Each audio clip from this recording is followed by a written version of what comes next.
Speaking of challenges that you've faced in your life, beyond just eating spicy wings, you have been preaching the Word of God for a very long time. And this was actually a personal question of mine. I've been wondering, what is the most obscure passage that you've ever preached on?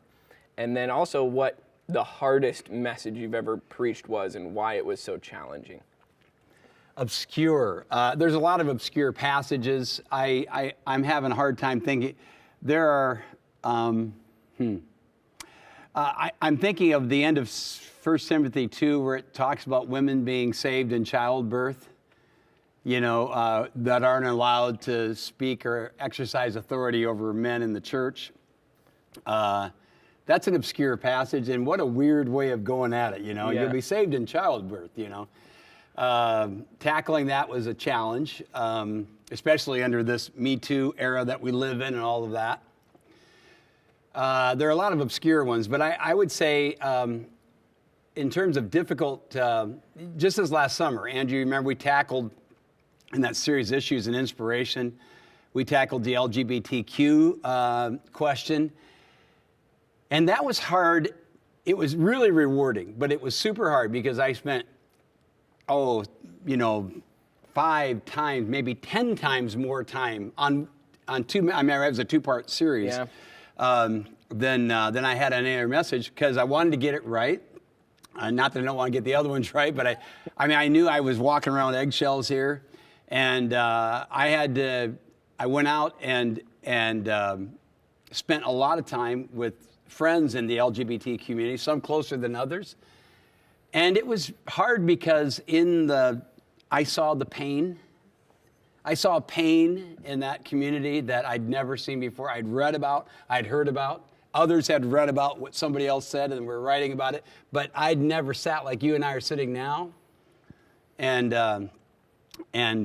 discussed the issue of same-sex attraction. And that was really hard. And I wept a lot last summer during that time. I think you know that. We talked about that on a staff level.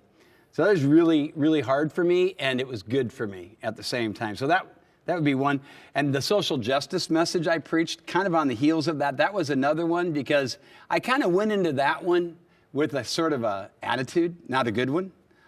And again, it was a little bit like the LGBTQ one. Having studied it, having read Just Mercy, which just came out as a movie. And if you haven't seen it, I do recommend Just Mercy. It's a great movie. Brian Stevenson wrote the book, but it's real helpful to me, but hard at the same time. I'll tell you one thing I did was years ago, worst message I ever preached. I went through the book of Revelation, and I was really going through it chapter by chapter, verse by verse, section by section, got to chapter 6, and Revelation 6 through 16 is all on the tribulation days and blood and guts and carnage and this. And I looked at that, I can't preach like 5 messages. This would completely demoralize our people. So I decided I'm going to preach one message. I preached one message, chapter 6 through 16. Longest message I ever preached, took an hour and 8 minutes. I'll never forget people walking out. Nobody complimented anything as they walked out. One person who just always exuded with love and affection and encouragement, she walks up to me, shakes my hand, she goes, "Well, that was some message." That's what the closest I ever got to that. So I learned not to preach Revelation 6 through 16 in one message. That was like many years ago, but anyway. You're much wiser now. Oh, of course. I hope. Not wise enough to avoid this next sauce, though. This is Los Calientes Rojo. But first, Jared has a question. Lucas Bear from Brazil is asking, Lucas. what was the name of your dog growing up? Pastor, what was the name of your dog growing up? Lucas Bear wants to know. Lucas wants to know the name of my dog growing up. Well, actually, there's a story behind this. Okay. And I assumed so. And I'm going to tell the story, just so that you can be put in your place, Lucas, for being as mean as you were to me that day. We were in line at I don't know if it was a wedding or a funeral. I don't recall which. And Lucas knew, he'd heard about my dog growing up. I had a Chinese pug that I grew up with. And he walked by me in line knowing that there was an Asian couple right behind me, but I was not aware that there was an Asian couple right behind me. And he says, "Hey, Pastor, what's the name of your dog growing up?" I said, "Oh, Ching." And so obviously now I'm going to probably get attacked for being racial profiling or whatever. But I wasn't. I was just that was the name of my dog. My dog's name was Ching. Why did and you Lucas name your set dog me up Ching? because he was a Chinese pug. So anyway,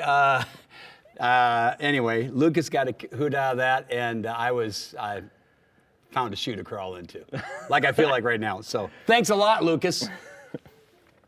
Well, for our next wing, we have Los Calientes Rojo. It's filled with smoky jalapenos and habanero peppers. It's one of my personal favorites, though. It's got a great flavor to it. Are you lying?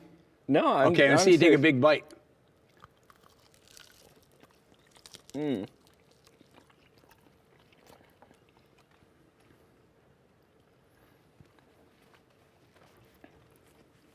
That's fine.